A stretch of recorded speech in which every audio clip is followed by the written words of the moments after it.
Et nous avons le plaisir de recevoir Xavier Aimant, écrivain, rédacteur en chef de Libre Arbitre, rédacteur en chef d'Éléments. Et vous allez nous parler poudre, coke, journaliste, turpitude de la classe médiatico-politique. Ces gens-là ont de la farine plein le nez. Voilà, tout à fait. Je voulais revenir donc sur la désormais déjà fameuse affaire Christophe de Chavannes.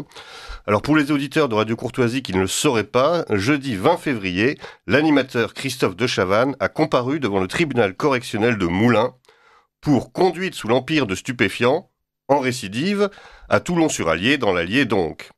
À l'issue de ce procès, l'animateur a été condamné à la peine de 1 200 € d'amende, accompagnée d'une annulation de permis de conduire et de l'interdiction de le repasser pendant une période de 6 mois, ainsi que la confiscation de son véhicule. Alors ces sanctions peuvent paraître relativement légères, puisque pour ce type d'infraction, l'ex-présentateur de Ciel Montmardi, désormais faire-valoir de Léa Salamé sur France 2, risquait jusqu'à 4 ans de prison et 9 000 € d'amende. Mais sans doute, le tribunal a-t-il été sensible aux arguments de l'avocat du présentateur, qui a affirmé que son client était, je cite, « une personnalité de bonne foi, pour qui la prévention est importante et qui ne prend pas ces sujets à la légère ». Ben oui. Et heureusement. D'ailleurs, il était récidiviste. Ça Voilà, bien. c'est déjà une preuve. Et heureusement d'ailleurs qu'il ne prend pas ces sujets à la légère, puisque Christophe de Chavannes est heureusement cette personne concernée par la prévention, puisque lors de son contrôle, il roulait tout de même à 120 km/h sur une portion de route limitée à 80. Alors à quelle vitesse stratosphérique aurait-il conduit s'il n'était pas la personne raisonnable, concernée, censée et mesurée décrite par son avocat? On en frémit. Mais c'est pas là le plus savoureux de l'argumentaire de l'avocat.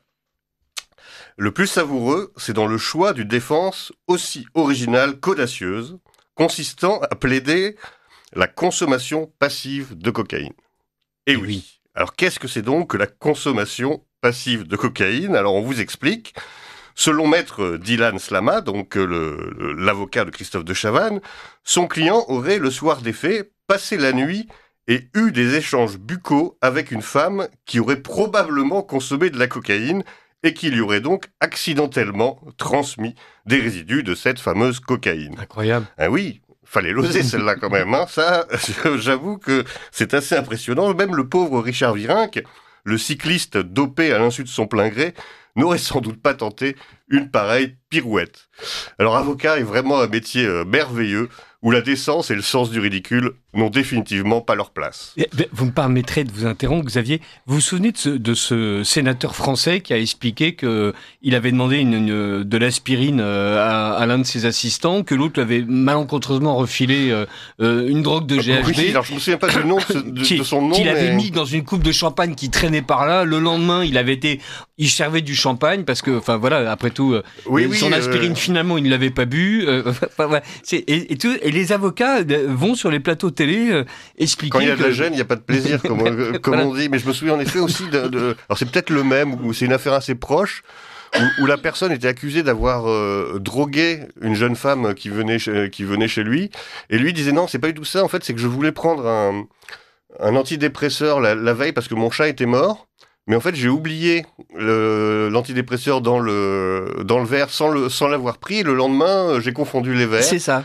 Et alors ça, il dit ça avec une décontraction et une tranquillité absolument totale. Et même parfois, les journalistes en face d'eux ne les contredisent pas et écoutent ça comme si c'était à peu près un crédible. C'est en effet assez fascinant. Nous, journalistes, quand on entend un avocat dire un truc aussi énorme, on est...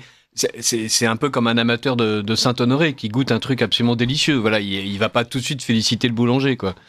Vous avez raison, en effet. Il faut le garder pour la bonne bouche, comme on dit. Je vous ai interrompu, pardonnez-moi.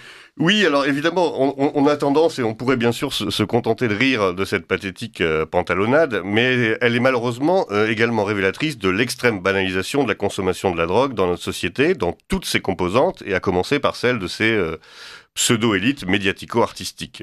On ne les compte plus, en effet, les prétendues vedettes, de Frédéric Becbédé à Benoît Magimel, en passant par Mathieu Delormeau et bien d'autres, arrêtés régulièrement pour certains, ou poursuivis pour achat et consommation de drogue. Sans d'ailleurs que cela ne nuise le moins du monde, ni à leur carrière, ni à leur aura médiatique. Car aujourd'hui, la consommation de drogue est totalement intégrée, banalisée, elle ne choque quasiment plus personne. Elle est même bien des fois crânement assumée, revendiquée, valorisée, comme par exemple dans le cas du sinistre Thierry Ardisson, parangon du boomer jouisseur et décadent, qui pourtant bénéficia autrefois d'une coupable sympathie de la part de certains milieux droitiers, car il avait eu l'extrême audace de se déclarer royaliste. Pourtant, la drogue est un fléau terrible dont on ne mesure pas toujours l'étendue pour notre société. Mais bien souvent, lorsque l'on pense à la drogue et à ses trafics, on pense aux cités des banlieues, on pense aux racailles qui dealent en bas des immeubles, aux narcotrafiquants qui règlent leur comptabilité à coups de kalachnikov, ou aux lancers de grenades dans les kebabs associatifs de Grenoble. Curieusement, on pense étrangement beaucoup moins aux beaux appartements à lambris et moulures du 16e arrondissement, ou aux soirées étudiantes, dentaires ou vétos, où les filles et fils de bonne famille se gavent joyeusement de cachets multicolores ou se bourrent le pif de poudre blanche en dansant sur de la K-pop. Pourtant, ce sont bien eux qui nourrissent les premiers, qui justifient et qui entérinent leur existence. Car comme dans tout marché capitaliste, sans demande, pas d'offre, sans client, pas de vendeur. Et c'est bien pour ça d'ailleurs que la lutte répressive contre les réseaux et les trafics ne pourra jamais aboutir sans parallèlement une baisse radicale de la consommation. Et c'est pourquoi également il convient de rappeler, avec force, que tout consommateur de drogue, qu'elle soit dite douce ou dure, est un complice actif des réseaux criminels et mafieux qui gangrènent notre pays, qui exploitent et qui tuent. Monsieur de Chavannes, comme tous les autres. Alors, il y a justement en ce moment une publicité télévisée où on voit des lignes blanches en train de brûler et qui dessinent des corps ou qui dessinent des équipements publics en train de brûler. Et on nous explique, le gouvernement nous explique que nous sommes complices, en tout cas que ceux qui consomment sont complices. Et ceux qui l'expliquent, ce sont évidemment en partie les députés qui, en fait, eux aussi, sont quand même des chevaliers de la poudre émérites, des parangons de la fumette. Enfin, il y a quasiment une association officielle des consommateurs de drogue du Palais Bourbon. C'est absolument stupéfiant. Cédric Piolle, le maire de Grenoble, avait proposé dire qu'on dépiste l'intégralité des députés. Ils se sont offusqués de l'extrême droite à l'extrême gauche. Là, il y a eu une véritable union nationale. Il est hors de question qu'on nous demande de faire pipi dans le bocal, parce que on sait très bien qu'en fait, on serait tous positifs ou presque. Il y avait eu une enquête absolument remarquable sur justement la manière dont les députés, et pas simplement éléfistes, n'hésitent pas à recourir à tous les stupéfiants possibles. Et entre deux beuveries, deux murges complètes, ils ont de temps en temps besoin d'un petit soutien pour continuer la fête. Ah bah c'est un et ce sont les gens qui font passer les lois et qui nous expliquent quelle est la morale publique et notamment qu'il faut lutter contre la haine. Oui, c'est un peu... Il y a d'autres exemples comme ceux que vous évoquez. Il y avait aussi ce conseiller de la ville de Paris qui avait proposé lui-même un texte de loi pour essayer de lutter contre ce qu'on appelle le chemsex, c'est-à-dire les espèces de soirées où on mélange sexualité et consommation de drogue, enfin des partous sous produits, hein, pour être très clair. Donc il avait fait un projet de loi et quelques jours après avoir déposé son projet de loi, il était lui-même arrêté par la police parce qu'il organisait ce genre de soirée chez lui et il était en plus dealer pour ses invités, il leur vendait la drogue qu'ils consommaient sur place. Donc on voit là évidemment jusqu'où peut aller l'hypocrisie de ces gens-là. Moi je trouverais en effet tout à fait normal qu'il y ait un minimum de contrôle. Évidemment ça paraît fou mais d'en arriver là, mais comme on sait que la situation est celle-là, je vois pas pourquoi on impose des contrôles à des automobilistes pour savoir s'ils sont aptes à conduire sur une route ou une autoroute, et pourquoi on n'imposerait pas des tests à des députés pour savoir s'ils sont en état de conduire les affaires de la France. C'est que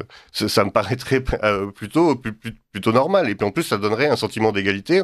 On n'aurait pas l'impression qu'on persécute les uns et qu'on laisse librement les autres faire n'importe quoi. Ça me paraîtrait déjà une mesure de simple bon sens et d'équité, et qui rassurerait peut-être certains aussi sur leur représentation. Alors je suis pas sûr que les premiers tests rassureraient grand monde, mais ça épurerait sans doute au bout d'un moment un certain nombre de pratiques. On pourrait mettre en place soigneusement, et donc sans idée répressive, mais juste dans un accompagnement bienveillant, et on publierait le baromètre des députés qui, peu à peu, consomment moins. Et on les féliciterait. Je veux dire, au lieu d'avoir un prix politique de celui qui a dit la plus grande sottise ou qui a le mieux lutté contre l'extrême droite, ce serait le repenti le plus fabuleux. Et les gens viendraient avec des jetons. Voilà, ça fait 6 mois que je ne consomme plus de cannabis. D'ailleurs, je n'appartiens plus à LFI.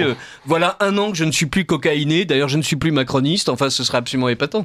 Ah bah écoutez, on peut l'imaginer, oui, ça serait une sorte de grande réunion comme un peu les alcooliques anonymes où les gens se féliciteraient, s'applaudiraient s'applaudiraient mutuellement de leur sevrage. Bonjour, je m'appelle François, je suis député et drogué. Et puis il y a un député du Rassemblement national, Mathias Renaud, qui a dit qu'il était prêt, lui, à faire ce test, à la condition que le test soit aussi fait dans les locaux de France Télévisions. Est-ce qu'il faudrait aussi faire passer à ce moment-là les tests antidrogue ? Il n'a pas été immédiatement renvoyé du Rassemblement national après cette déclaration.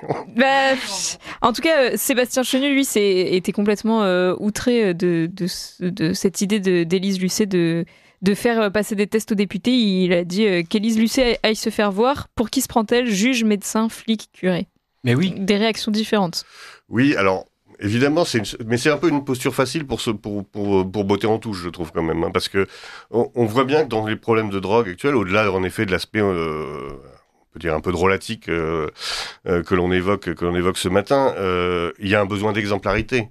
Vous pouvez pas dire aux gens, faut pas prendre de drogue, c'est mal, vous allez détruire vos vies, et que toutes les élites assument quasiment au grand jour de se droguer régulièrement. À un moment, si on veut combattre efficacement la drogue, il faut donner aussi des exemples à la population.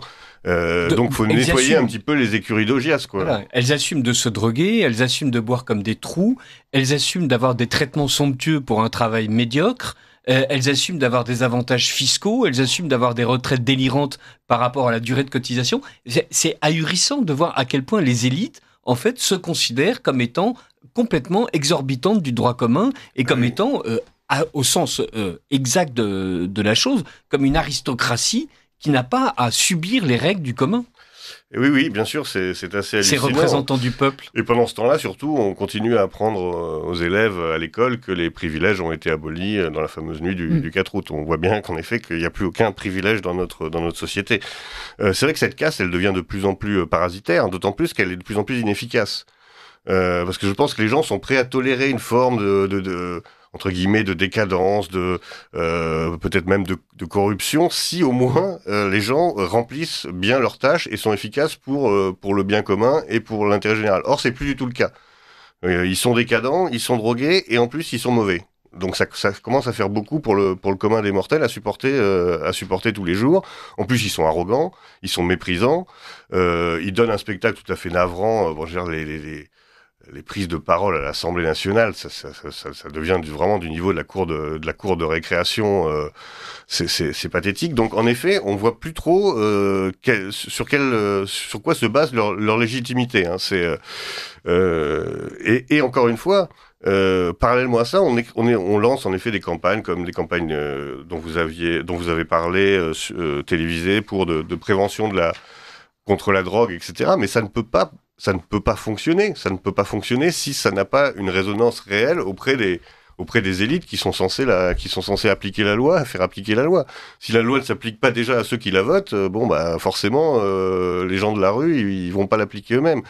Et on arrive à cette situation qui, moi, me paraît tout à fait tragique. Je sais pas si tout le monde s'en rend compte de extrême banalisation de la consommation de la drogue dans toutes les catégories sociales. Et sur tout le territoire. Sur tout le territoire, à la campagne, la ruralité est frappée par des consommations de drogue dures, notamment l'héroïne, qui est quand même la pire sans doute de toutes, avec peut-être le crack. Moi, j'ai eu des témoignages de marins-pêcheurs qui disaient que c'était extrêmement répandu pour supporter le travail, à la fois pour supporter la dureté du travail et ensuite pour avoir des périodes de récupération plus rapides. Dans l'hôtellerie-restauration, c'est extrêmement répandu. Donc cette drogue, notamment la cocaïne, qui pendant longtemps était un peu la drogue de la jet set, un peu la drogue festive des gens du 7e art, c'est-à-dire grosso modo des gens qui ont beaucoup d'argent, beaucoup de temps libre, en général pas beaucoup de neurones.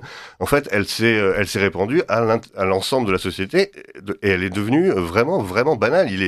Il est courant, et je dirais même tous les milieux sociaux, mais je dirais même tous les milieux politiques. Hein. Donc c'est vraiment, moi je trouve ça inquiétant. Je trouve qu'on a trop tendance aujourd'hui à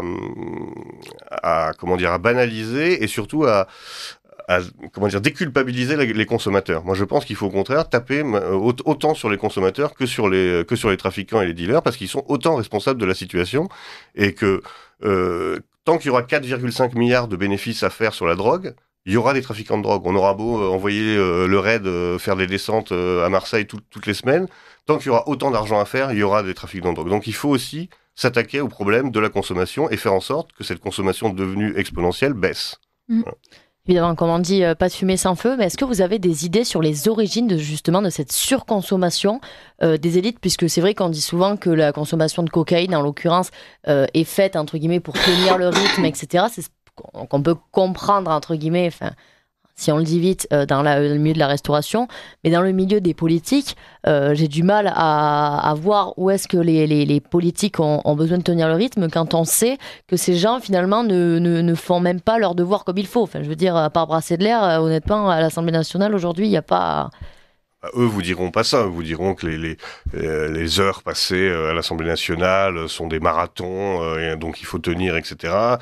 Oui, je pense que c'est beaucoup de poudre aux yeux, c'est pour, si je puis dire, mais non, moi je pense que c'est une consommation festive, ludique. Voilà, il y a en effet aucune justification par le labeur ou par la dureté. Oui, mais voilà. d'ailleurs, la justification par la dureté du travail, on peut l'entendre, mais c'est pas une excuse non plus. Parce que c'est des métiers durs, dans l'histoire, les gens les ont fait sans en avoir besoin de se droguer. Alors peut-être qu'aujourd'hui on est plus faible que par le passé, c'est certainement possible, mais la pénibilité n'est pas non plus une excuse absolue à la consommation de drogue. Mais dans le cas des députés, en effet, ils ont même pas ce début d'excuse-là, donc c'est encore plus choquant. Mais il est sûr que il faut parler de cette. Pour moi, c'est important de parler de cette responsabilité des consommateurs dans le réseau criminel, en fait. C'est-à-dire qu'ils sont, pour moi, quasiment aussi responsables que le dealer, et que le mot est fort, etc., mais qu'ils ont d'une certaine façon du sang sur les mains. Oui. Parce qu'ils justifient, ils cautionnent, ils financent des gens qui assassinent des personnes, qui utilisent des prostituées, qui font du trafic d'êtres humains, etc., etc. C'est ça, c'est le mec sympa dans sa soirée chic qui prend sa ligne de coke, il finance ça. Il finance le crime organisé. Il finance le crime organisé de façon directe. Et il a une responsabilité qui n'est pas seulement la responsabilité vis-à-vis de lui-même, s'il a envie de se détruire le cerveau, etc. Je trouve ça dommage, mais finalement, quelque part, ça le regarde. Mais il a cette responsabilité qu'il est coupable vis-à-vis de la société, vis-à-vis de son pays, vis-à-vis de sa communauté, par ce financement d'une criminalité hyper violente et de plus en plus répandue sur le territoire. D'ailleurs, il y a une forte banalisation de la drogue, notamment chez les jeunes. Je ne sais pas si vous avez suivi Xavier Evin, mais très récemment, il y a eu l'interdiction des puffs, ces cigarettes électroniques au goût fruité, qui étaient des cigarettes jetables. Beaucoup de tabacologues, etc., avaient considéré ça justement comme une sensibilisation, entre guillemets, décomplexée à la prise de drogue, etc., une banalisation, comme on dit, à la prise de drogue chez les jeunes. Est-ce que vous pensez concrètement que même les jeunes, finalement, sont très tôt baignés dans cette banalisation de la drogue, notamment avec ces puffs? Oui, alors je pense qu'en effet, ils sont très tôt confrontés à la drogue, notamment dans les établissements scolaires, malheureusement, qui sont plus du tout des sanctuaires où on peut à peu près acheter ce qu'on veut. Les puffs, c'est une chose parmi d'autres, mais vous savez, malheureusement, moi je suis encore fumeur. Quand je vais dans un bureau de tabac, j'ai l'impression d'aller chez un dealer. Maintenant, avec le CBD, il y a des têtes il y a de l'herbe. Oui. Alors c'est de l'herbe, c'est censé être sans THC ou avec un très faible taux de THC. Mais vous avez des joints roulés. Vous pouvez acheter des joints déjà roulés avec ce fameux CBD, etc. Donc forcément, ça aussi, ça participe de la banalisation de la consommation de drogue. Donc ça m'amuse un peu qu'on tape sur les puffs et qu'à côté de ça, on puisse acheter des têtes de cannabis, quoi. C'est sûr. Il y a un peu, encore une fois, l'hypocrisie, c'est qu'on prend pas on prend pas l'ampleur du problème et on veut pas taper parce que c'est un nouveau marché, qu'il faut des nouveaux marchés pour faire travailler le pays, la croissance, le PIB, comme il y a que ça qui compte. On va pas se priver d'un nouveau marché aussi juteux que celui-là. Et pendant ce temps-là, les Français ne boivent plus de vin. Voilà, et les bistrots ferment. Alors, oh là là. Alors on avait nos propres drogues traditionnelles et voilà, tout fout le camp. Et au moins, encore une fois, quand on boit du vin, et en effet l'alcool peut devenir une drogue dure et on peut s'autodétruire et ça peut poser des énormes problèmes, mais quand on achète du vin, on ne finance pas les cartels internationaux, on finance les viticulteurs français. Exactement. C'est déjà un moindre mal. Longue vie à nos vignerons. Ouais, pour donner juste un chiffre avant de terminer, en 2023, il y avait 23 tonnes de cocaïne qui ont été interceptées en France. Là, en 2024, c'était 47 tonnes. Donc le double, c'est vraiment... Et il y en a encore plus chez les animateurs télé et dans les couloirs du Palais Bourbon. C'est fort possible. Oui, puis c'est vraiment anecdotique par rapport à tout ce qui passe. Voilà, Oui. merci Arnaud. Effectivement, il faut le rappeler, et d'ailleurs c'est le discours du ministère de l'Intérieur lui-même, la lutte contre le narcotrafic en fait ne réussit à intercepter pas même 10% en fait de ce qui circule véritablement sur le territoire national. Merci beaucoup Xavier Aimant d'avoir été avec nous pour cette édition Avec grand plaisir. et évidemment à bientôt. À très bientôt.